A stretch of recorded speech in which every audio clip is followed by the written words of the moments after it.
config. Alors du coup c'est une commande chez Scootfast, 50 € avec canaries, mais j'ai tout mis ensemble.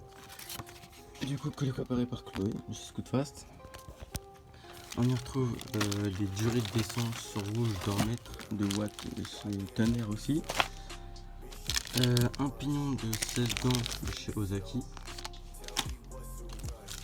Des gicleurs pour le réglage du carburateur. Un robinet d'essence watts. Une sonde température de chez Koso. M14 x 1,5. Des embouts de gaine avec des vis, des colliers, tout ce qu'il faut, des serre-caves, enfin tout ce qu'il faut quoi. De la gaine d'accélérateur noir, des jantes clapées, encore de la gaine noire. Là il y a 2 caves d'accélérateur, je préfère en prendre plus au cas où, au moins pour être sûr qu'il n'y aura pas de problème dans le temps. Alors là c'est un bouchon carter d'huile Most noir pour derby toujours, de la gaine rouge.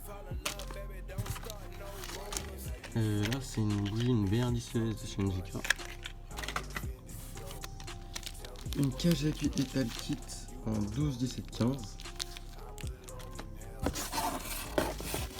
plein de petits autocollants, 50 Factory du coup, Gangwood, Sunward. Voilà. Après on a du liquide de refroidissement iPhone. Là on a de la iPhone Box 2 pour l'huile de boîte. On a un compteur thermomètre Voca à LED rouge qui reste vissé du coup sur la sonde Koso qui est ici. On a un filtre Air Watts en diamètre 49, de couleur rouge et incliné.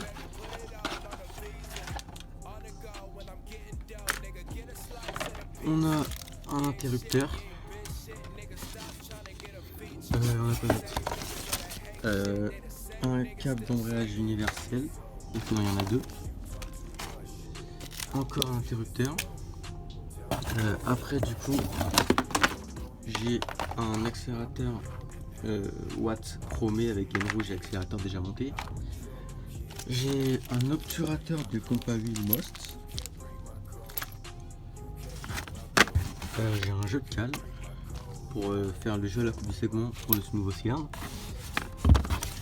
Du coup des autocollants Most, encore des Most, un Most jaune, chien moustache, l'un des derniers qu'ils ont fait. Du coup maintenant on passe à ce qui est le plus intéressant. Du coup j'ai pris une petite admission top performance, diamètre 24 à 30 si je ne me trompe pas. Du coup celle-là c'est une inclinée en 360 degrés pour pas que le carburateur touche au niveau du réservoir d'essence.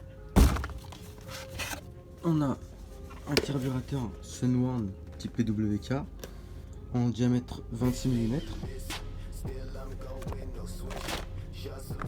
avec toutes ces petites durées qui sont fournies avec.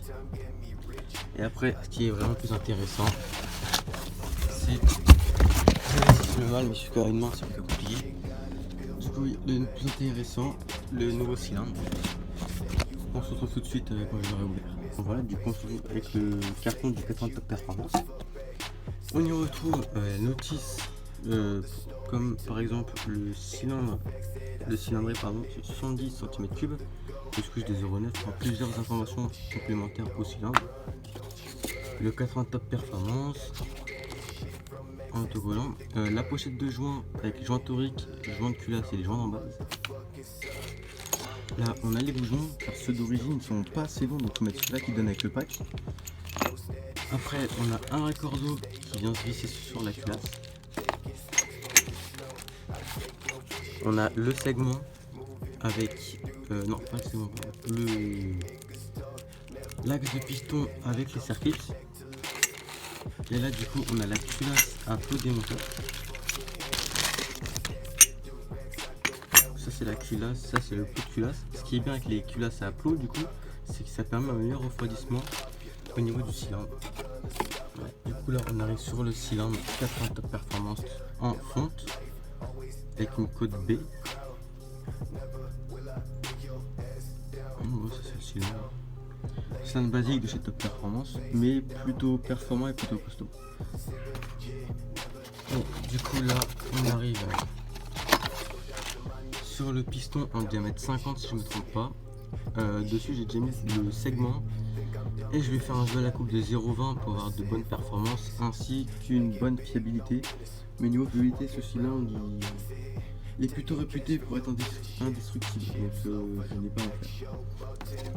Donc voilà, du coup on a fini pour la présentation et on se retrouvera pour le premier démarrage du cylindre.